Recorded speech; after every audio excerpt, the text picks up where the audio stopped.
Érase una vez, en los primeros años del cristianismo, un hombre llamado Tito, un compañero de confianza del apóstol Pablo. Tito no era judío, sino un griego, un gentil convertido que abrazó la fe cristiana con profunda convicción. Aunque no se menciona su juventud en detalle, sabemos que fue uno de los primeros gentiles en aceptar el mensaje de Cristo, un testimonio viviente de que la salvación no era solo para los judíos, sino para todas las naciones. Pablo se refería a Tito como «mi verdadero hijo en nuestra fe común», lo que demuestra la estrecha relación espiritual que los unía. Desde el principio, Tito destacó por su carácter firme, su lealtad y su pasión por el Evangelio, convirtiéndose en un ayudante cercano a Pablo. En la iglesia de Corinto, fue enviado como representante de Pablo, y desde entonces jugó un papel clave en la consolidación del cristianismo en diferentes regiones. Y todos los días, Tito trabajaba incansablemente al servicio de Cristo, respondiendo a la llamada del ministerio con valentía y dedicación. Después de ganarse la confianza del apóstol Pablo, se le encomendó una misión crucial: ir a la isla de Creta, una tierra conocida por su difícil cultura y la corrupción moral de sus habitantes. Pablo había comenzado a plantar iglesias allí, pero aún quedaba mucho por hacer, y las iglesias estaban desorganizadas, sin líderes fuertes y llenas de falsos maestros que confundían a los nuevos creyentes. Con firmeza y convicción, Tito aceptó el desafío. Su tarea era monumental: organizar las iglesias, establecer ancianos y corregir errores doctrinales. Cada día, Tito caminaba por los caminos polvorientos de Creta, enfrentándose a una cultura hostil, pero sin perder de vista su misión. Visitaba las casas de los creyentes, les enseñaba cómo debían vivir de manera piadosa y les instruía sobre cómo debían resistir las tentaciones del mundo que los rodeaba. La rutina de Tito no era fácil, pues sabía que su misión no solo consistía en enseñar, sino en formar un liderazgo sólido que pudiera guiar a las iglesias hacia el futuro. En medio de una cultura moralmente quebrantada, Tito se levantaba como un líder, un pastor valiente que debía alinear el corazón de los creyentes con las enseñanzas del Evangelio. Pero sabía que cada día enfrentaría nuevos desafíos, falsos maestros que distorsionaban la verdad y el peso de la responsabilidad de guiar a las iglesias hacia una fe firme y duradera. Hasta que un día, Tito se enfrentó a uno de los mayores desafíos de su ministerio en Creta. Las iglesias que debía organizar estaban plagadas de falsas doctrinas y enseñanzas corruptas. Falsos maestros habían infiltrado las congregaciones, desviando a los creyentes de la verdad y creando divisiones. Era el momento de actuar con firmeza. Tito, consciente de la gravedad de la situación, decidió confrontar de manera directa a aquellos que estaban propagando el error. Este era el punto donde su carácter, su fe y su liderazgo serían puestos a prueba. Pablo le instruyó a predicar la sana doctrina, enseñando a los hombres y mujeres, jóvenes y ancianos, a vivir de acuerdo con los principios del Evangelio, no solo en sus creencias, sino en su conducta diaria. Debía corregir los errores, pero también enseñar a los creyentes a vivir de manera piadosa, en medio de una cultura que no compartía sus valores. Tito debía hablar con autoridad, instruir a los ancianos a ser sobrios y dignos, a las mujeres a enseñar el bien y a los jóvenes a ser íntegros y respetuosos. Además, debía corregir a los esclavos, mostrándoles que, aunque estuvieran en una posición difícil, podían glorificar a Dios con su servicio. Este fue el momento decisivo para Tito, donde la responsabilidad de mantener la integridad de la fe y confrontar las mentiras estaba sobre sus hombros. Sabía que debía ser valiente, porque el destino espiritual de las iglesias de Creta dependía de su capacidad para liderar con verdad y discernimiento. Y por eso, tras su firme intervención, Tito comenzó a instruir a la iglesia en Creta sobre cómo debían comportarse no solo dentro de sus congregaciones, sino también en la sociedad. Las enseñanzas de Tito no se limitaron a corregir la doctrina, sino a moldear el carácter de los creyentes, mostrando cómo debían vivir de acuerdo con su fe en Cristo. Les enseñó a ser buenos ciudadanos, a obedecer a las autoridades y a ser siempre respetuosos. Les recordaba que como seguidores de Cristo debían ser un ejemplo de humildad, paz y bondad, en medio de una cultura corrupta y desafiante. Tito insistió en que evitaran disputas y conflictos innecesarios para que su testimonio fuera irreprochable ante los ojos del mundo. Gracias a su liderazgo, la iglesia de Creta comenzó a transformarse. Los creyentes, inspirados por la enseñanza de Tito, se volvieron conscientes de su papel como representantes del Evangelio. no solo en lo que predicaban, sino en cómo vivían, reflejando el carácter de Cristo. La Iglesia, que antes había sido sacudida por divisiones y falsas enseñanzas, ahora empezaba a brillar como una comunidad de fe sólida y unida, capaz de impactar a la sociedad que la rodeaba, hasta que finalmente Tito se encontró ante una decisión crucial en su misión en Creta: confrontar directamente a los que persistían en sembrar división y confusión. Algunos maestros continuaban enseñando doctrinas falsas y participando en debates inútiles sobre genealogías y la ley, provocando divisiones entre los creyentes. Pablo le había dado instrucciones claras: evita las cuestiones necias, genealogías, contenciones y debates sobre la ley, porque son vanas y sin provecho. Para proteger la salud espiritual de la Iglesia, Tito debía tomar una postura firme y evitar que estos falsos maestros desviaran a los creyentes de la verdad. La situación era delicada, ya que, a pesar de haber sido advertidos, algunos continuaban promoviendo disputas.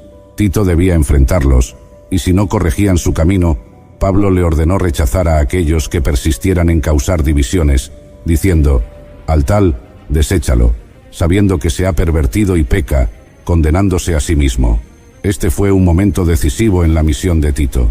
Con valentía y discernimiento, confrontó a los responsables de la discordia, protegiendo la unidad y pureza de la Iglesia. Al hacerlo, aseguró que los creyentes permanecieran enfocados en la verdad del Evangelio, lejos de distracciones destructivas y guiados por la enseñanza sana y firme que él había establecido. Y desde ese día, habiendo cumplido su misión en Creta, Tito no detuvo su labor. Tras consolidar el liderazgo y restaurar la paz en las iglesias, Tito siguió sirviendo con fidelidad.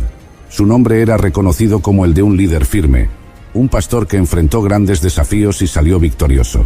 Pablo, consciente del valor de su compañero, lo mencionó en sus cartas, revelando que Tito había sido enviado a nuevas tierras, como Dalmacia, para llevar la luz del Evangelio aún más lejos. No había descanso en la vida de Tito. Su misión continuaba, expandiendo el reino de Dios más allá de las islas, alcanzando corazones en lugares remotos. El trabajo de Tito en Creta no fue en vano. Las iglesias permanecieron firmes. Los ancianos que él había nombrado guiaban con sabiduría, y el espíritu de las enseñanzas de Tito seguía vivo entre los creyentes. Aunque Tito había partido, su legado quedó sembrado en el corazón de las iglesias, mientras él seguía adelante, llevando la verdad del Evangelio a nuevos horizontes. La historia de Tito nos deja una profunda lección sobre el valor del liderazgo fiel y la enseñanza sólida. A lo largo de su vida, Tito demostró que la verdadera sabiduría y fuerza provienen de Dios, y que liderar con verdad y firmeza es esencial para mantener la integridad del pueblo de Dios. En medio de desafíos, falsos maestros y divisiones, Tito se mantuvo fiel, guiando a las iglesias no solo con palabras, sino con el ejemplo de su vida. La carta que Pablo le escribió nos enseña que la gracia de Dios que trae salvación nos enseña a vivir vidas piadosas, alejándonos de lo impío y preparándonos para la venida gloriosa de Cristo. Tito encarnó esa enseñanza, instruyendo a los creyentes a ser modelos de buenas obras y a vivir de acuerdo con la gracia que habían recibido. Esta historia nos recuerda que el liderazgo basado en la verdad no solo fortalece a la Iglesia, sino que también es un reflejo del amor y el propósito de Dios en el mundo. Tito fue un ejemplo de cómo, al seguir a Cristo con fidelidad, uno puede impactar profundamente a otros y ayudar a construir un legado duradero de fe y buenas obras, mientras esperamos la venida de nuestro Salvador.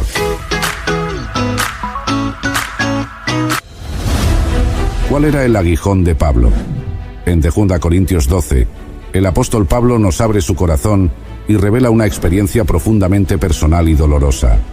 Una debilidad persistente, algo que lo hacía sentirse vulnerable y dependiente de la gracia de Dios. Él lo describe como un aguijón en su carne, un mensajero de Satanás que lo abofeteaba continuamente. Pero, ¿qué podría ser este aguijón tan misterioso? ¿Por qué Dios permitió que Pablo sufriera de esta manera? Y lo más importante, ¿qué le respondió Dios a su siervo fiel en medio de su aflicción? En este video, exploraremos en detalle qué era este aguijón del que hablaba Pablo, la razón divina detrás de su sufrimiento y la respuesta celestial que recibió. Si tú también estás atravesando pruebas difíciles, batallas internas o enfermedades que parecen no tener fin, este video es especialmente para ti. Te prometo que al finalizar, te sentirás profundamente edificado y lleno de esperanza. Así que, bienvenidos a nuestro canal Historias Sagradas, donde desentrañamos los misterios de la Biblia y encontramos respuestas y aliento en la palabra de Dios. Prepara tu corazón y tu mente, porque estamos a punto de embarcarnos en un viaje espiritual que no solo te esclarecerá, sino que también te motivará a enfrentar tus propias luchas con una nueva perspectiva. Comencemos.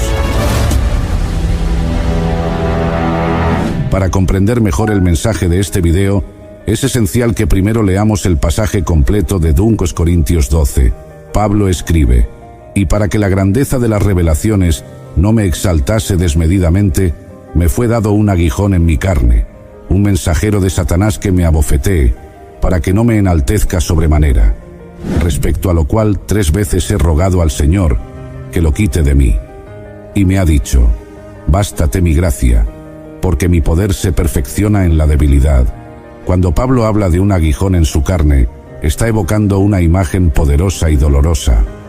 Un aguijón puede entenderse como una espina que penetra la piel, o como una espuela usada por los jinetes para controlar a sus caballos. En el caso de Pablo, su aguijón parece haber sido una aflicción significativa, algo que le causaba gran molestia y sufrimiento. Él incluso describe esta experiencia como si fuera un abofeteo constante en su carne, una tormenta incesante que lo debilitaba. Pablo rogó 3 veces al Señor para que le quitara esta carga, pero la respuesta que recibió fue reveladora: bástate mi gracia, porque mi poder se perfecciona en la debilidad. Aquí, Dios le estaba enseñando a Pablo, y a todos nosotros, una lección profunda sobre la dependencia divina y la fortaleza en medio de la debilidad. Antes de desvelar lo que podría haber sido este misterioso aguijón en la vida de Pablo, quiero invitarte a reflexionar conmigo sobre 3 aspectos importantes que este pasaje destaca. Estos puntos no solo nos ayudarán a entender mejor la experiencia de Pablo, sino que también nos ofrecerán valiosas lecciones para nuestras propias vidas y desafíos. En primer lugar, es crucial entender que Pablo describe este aguijón como un ataque del enemigo, un mensajero de Satanás, pero también aclara que fue permitido por Dios con un propósito especial. A primera vista, esto puede parecer una contradicción, pero en realidad no lo es. A veces, nos encontramos bajo ataque del enemigo, enfrentando pruebas, enfermedades o asechanzas, y aunque estos desafíos provienen del maligno, Dios permite que ocurran con un propósito mayor. Consideremos el caso de Job. No fue Dios quien le quitó sus pertenencias ni le envió la enfermedad a su cuerpo, sino Satanás. Sin embargo, Dios permitió que Job enfrentara estas pruebas para glorificarse a través de su fidelidad y para elevarlo a un nuevo nivel de revelación sobre quién es Dios. Mis queridos hermanos, es fundamental distinguir entre las pruebas que Dios envía y las que Él permite. Esta distinción puede cambiar por completo nuestra perspectiva sobre el sufrimiento y las dificultades que enfrentamos. La batalla que estás librando hoy, aunque tenga su origen en un ataque espiritual del enemigo, está permitida por Dios para glorificarse en medio de tu prueba y para fortalecer tu fe. Créeme, todos pasamos por grandes pruebas. A veces, la gente ve fotos de sus conocidos sonriendo en Instagram y piensan: ¡qué bien! Ellos no pasan por pruebas. Pero la realidad es que ellos también enfrentan aflicciones de todo tipo. Ten en cuenta que nadie postea sus fracasos. La Biblia nos recuerda que estos mismos padecimientos se van cumpliendo en vuestros hermanos en todo el mundo. No estás solo en tu lucha. Todos los hijos de Dios enfrentan desafíos similares. Y es en estos momentos de prueba donde Dios se glorifica, mostrando su poder en nuestra debilidad y su fidelidad en nuestras dificultades. Por lo tanto, cuando te encuentres en medio de una prueba, recuerda que Dios tiene un propósito superior y que su gracia es suficiente para sustentarte y fortalecerte. Lo segundo que destaca de este pasaje es la razón por la cual Dios permitió que Pablo fuera atormentado por ese aguijón. Pablo mismo lo explica en el versículo 7. Y para que la grandeza de las revelaciones no me exaltase desmedidamente, me fue dado un aguijón en mi carne, un mensajero de Satanás que me abofetee, para que no me enaltezca sobremanera. En otras palabras, Dios permitió esta dificultad con el propósito de mantener a Pablo humilde, debido a la inmensidad de las revelaciones que había recibido. Pablo tenía muchas razones para sentirse orgulloso. Según sus propias palabras, fue circuncidado al 8º día, del linaje de Israel, de la tribu de Benjamín, hebreo de hebreos. En cuanto a la ley, fariseo. En cuanto a celo, perseguidor de la Iglesia. En cuanto a la justicia que es en la ley, irreprensible. En términos humanos, Pablo era un hombre altamente educado y de gran prestigio. Se había criado bajo la tutela del renombrado maestro Gamaliel, uno de los más respetados de su tiempo. Pero eso no era todo. Pablo había recibido una revelación del Evangelio que ningún otro apóstol había tenido. Había comprendido misterios profundos, como el endurecimiento del pueblo de Israel y los eventos escatológicos. Además, había sido llevado al tercer cielo, arrebatado al paraíso de Dios, donde escuchó palabras inefables que no le es permitido al hombre expresar. Dado todo esto, Pablo tenía muchas razones para sentirse exaltado. Sin embargo, Dios, en su sabiduría, permitió ese aguijón en la carne de Pablo para mantenerlo humilde y consciente de su dependencia de la gracia divina. Esta experiencia le recordó a Pablo que, a pesar de sus grandes revelaciones y logros, seguía siendo humano y vulnerable. El propósito de Dios al permitir este aguijón fue mostrar a Pablo que su verdadera fortaleza no radicaba en sus propias capacidades o conocimientos, sino en su dependencia total de Dios. Este aguijón servía como un recordatorio constante de su debilidad y la necesidad de la gracia divina. Así, Pablo aprendió a gloriarse en sus debilidades, porque en su debilidad el poder de Dios se perfeccionaba y se manifestaba con mayor fuerza. Esta lección es también para nosotros. A veces Dios permite que enfrentemos dificultades y pruebas, no para castigarnos, sino para enseñarnos humildad y dependencia en Él. En nuestra debilidad, su poder se hace evidente, y podemos experimentar su gracia de manera más profunda y transformadora. Ahora bien, dado que Pablo había sido tan poderosamente usado por el Espíritu Santo y había recibido tantas revelaciones, él mismo confiesa que Dios permitió algo en su carne para mostrarle su propia debilidad. Imagina por un momento lo que pasaba por la mente de Pablo cuando enfrentaba a ese mensajero de Satanás que lo abofeteaba. Es probable que experimentara ataques similares a los del salmista en el Salmo 42, preguntándose: ¿dónde está tu Dios? ¿Por qué no te sana Dios? ¿Por qué no te quita Dios este aguijón? Sin duda esta experiencia lo hacía sentirse pequeño y débil. El pasaje nos dice claramente que la razón por la cual Dios permitió este aguijón fue para mantener a Pablo humilde y evitar que se enorgulleciera. ¿Por qué estaría Dios tan interesado en que Pablo no se enorgulleciera? La respuesta la encontramos en la misma Escritura. La Biblia enseña que Jehová es excelso y atiende al humilde, mas al altivo mira de lejos. A Dios no le agrada trabajar con los orgullosos, ni con aquellos que tienen un gran ego.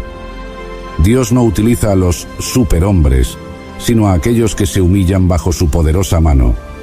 Este principio es una constante en la Biblia. Cada persona que Dios usó pasó primero por un proceso de quebrantamiento destinado a romper su orgullo o vanagloria humana, porque al humilde es a quien Dios exalta. Tomemos por ejemplo a José. ¿Cuánto quebrantamiento tuvo que pasar antes de llegar a ser el gobernador de Egipto? O consideremos a Moisés, quien pasó 40 años en el desierto como un humilde pastor de ovejas. Fue solo cuando Moisés pensaba que era un don nadie, que no podía ser usado por Dios y que incluso se había olvidado de cómo hablar correctamente, que Dios lo llamó para usarlo con poder durante otros 40 años. Este proceso de humildad es esencial para el propósito de Dios. No es que Dios disfrute vernos pasar por dificultades, sino que Él entiende que la verdadera grandeza en el reino de Dios viene a través de la humildad y la dependencia total de Él.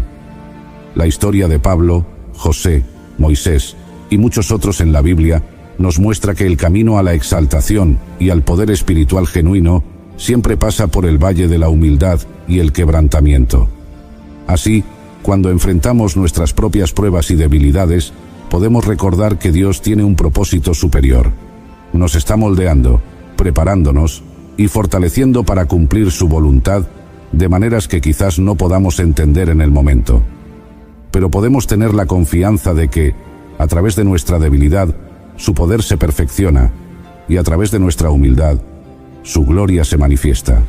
Mis hermanos amados, a mí me da una tristeza tremenda cuando veo personas que Dios comienza a usar y se llenan de orgullo. Se creen pavos reales, los súper ungidos, y empiezan a exigir los mejores hoteles cuando viajan, las mejores ofrendas, y hablan con arrogancia, como si fueran superestrellas. Pero esa actitud, queridos hermanos, es algo que Dios aborrece profundamente. Algunos cristianos ven a los ministros, adoradores, pastores y youtubers y piensan que son personas grandes e intachables. La realidad, sin embargo, es muy distinta.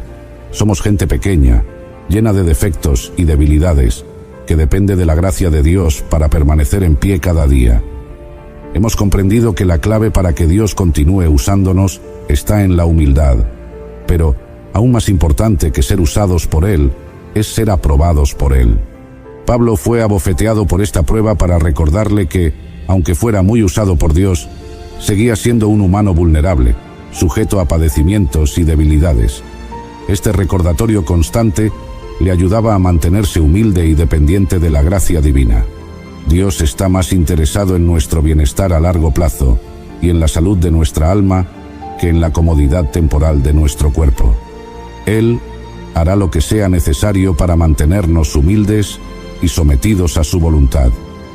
En lugar de esperar a que Dios nos humille a través de pruebas difíciles, debemos humillarnos a nosotros mismos delante de Él. Es mejor reconocer nuestra pequeñez y nuestra necesidad de su gracia ahora, que pasar por un proceso doloroso que nos recuerde cuán pequeños realmente somos. Así que, mis queridos hermanos, busquemos siempre la humildad. Mantengámonos dependientes de la gracia de Dios, reconociendo que cualquier éxito o habilidad que tengamos proviene de Él y no de nosotros mismos. Al hacerlo, no solo seremos más efectivos en nuestro servicio, sino que también seremos aprobados y bendecidos por nuestro Padre Celestial, quien exalta a los humildes y resiste a los orgullosos. Lo tercero que observamos en este pasaje es la respuesta de Dios a la ferviente petición de Pablo. El apóstol confiesa que rogó a Dios en 3 ocasiones distintas, quizás separadas por varios años o algún tiempo, para que le quitara aquel aguijón. Sin embargo, la respuesta divina fue: «Bástate mi gracia, porque mi poder se perfecciona en la debilidad». Pero, ¿qué significa realmente esta respuesta de Dios? ¿Acaso Dios no quiere liberarnos de nuestras pruebas? La verdad es que toda batalla que tú y yo enfrentamos tiene una fecha de caducidad. Dios tiene un momento final marcado para cada situación. A veces, Dios obra de inmediato, pero otras veces espera, como en el caso de Lázaro de Betania, donde permitió que la situación empeorara para entonces glorificarse aún más. En otras ocasiones, permite que la prueba se prolongue hasta que hayamos aprendido la lección que Él desea enseñarnos. Podemos estar seguros de que el Señor está regulando tanto el nivel como la duración de nuestra aflicción, porque la palabra nos enseña que Dios es tan fiel que no os dejará ser tentados más de lo que podéis resistir, sino que dará también juntamente con la tentación la salida, para que podáis soportar. La prueba que Pablo estaba atravesando aún no era el momento para que terminara, pero Dios le prometió algo invaluable para soportarla: su gracia. Aquí, la palabra gracia se refiere a la paz, la tranquilidad y la fortaleza que Dios nos da para enfrentarnos a las dificultades de la vida. Es una gracia que aligera nuestra carga y nos permite avanzar en victoria. Por eso, a menudo veo a hermanos y hermanas que, a pesar de enfrentar aflicciones gigantescas, muestran un gozo y una paz inexplicables. Eso es la gracia de Dios manifestándose en la vida del creyente. Permítanme decirles esto, hermanos: a veces, Dios obrará rápidamente a tu favor, y otras veces permitirá que la prueba dure un poco más. Pero ten la seguridad de que, en el proceso, Él te dará toda la fuerza y el poder para permanecer firme. De hecho, no te sorprendas si en tu momento más difícil es cuando más sientas la presencia de Dios, porque el pasaje dice que en nuestra debilidad es que el poder de Dios se manifiesta. Les confieso que los días cuando más fuerte he sentido la gloria del Espíritu Santo han sido en medio del dolor de una prueba o aflicción. Job, después de su quebranto, dijo: «De oídas te había oído, mas ahora mis ojos te ven». Mi querido hermano, no sé cuál sea la prueba que estés pasando hoy. Tal vez le has pedido a Dios que te sane ya, que obre rápidamente, y el problema aún persiste. Pero déjame decirte que el Señor te va a dar toda la fuerza para permanecer firme, porque Él ha prometido: cuando pases por las aguas, yo estaré contigo, y si por los ríos, no te anegarán. Cuando pases por el fuego, no te quemarás, ni la llama arderá en ti. A veces, Dios no quitará las espinas del camino, pero te dará calzado para caminar sobre ellas. A veces, no calmará la tempestad inmediatamente, pero te dará poder para caminar sobre las olas. Nuestro Dios nos fortalecerá y nos dará todo su poder hasta que finalmente superemos esa prueba y salgamos adelante, porque Él está marcando los tiempos según su perfecta soberanía. Entonces, ¿cuál era el aguijón de Pablo? Muchos se han preguntado cuál sería ese aguijón del apóstol. Algunas teorías dicen que Pablo sufría de epilepsia, migrañas, convulsiones, problemas del habla y hasta tormentos sobre el pasado de parte de un demonio. La verdad que la Biblia no dice claramente cuál era el aguijón de Pablo, pero les quiero dar mi opinión personal al respecto. Y note que digo que es mi opinión porque me gusta diferenciar siempre lo que la Biblia dice y enseña con claridad y lo que es mi opinión o deducción sobre algún asunto. Yo antes pensaba que el aguijón era un ataque a la conciencia de Pablo, o sea, recuerdos de su vida pasada como cuando estuvo en el apedreamiento de Esteban. Once upon a mundane morning, Barb's day got busy without warning. A realtor in need of an open house sign. No, 50 of them, and designed before 9. My head hurts. Any mighty tools to help with this plight? Aha! Barb made her move. She opened Canva and got in the groove. Bulk creating Canva sheets. Create 50 signs fit for suburban streets. Done in a click, all complete. Sweet! Now, imagine what your dreams can become when you put imagination to work at canva.com. Sin embargo, después de estudiar el tema, encuentro que numerosas veces el apóstol dijo que tenía su conciencia limpia.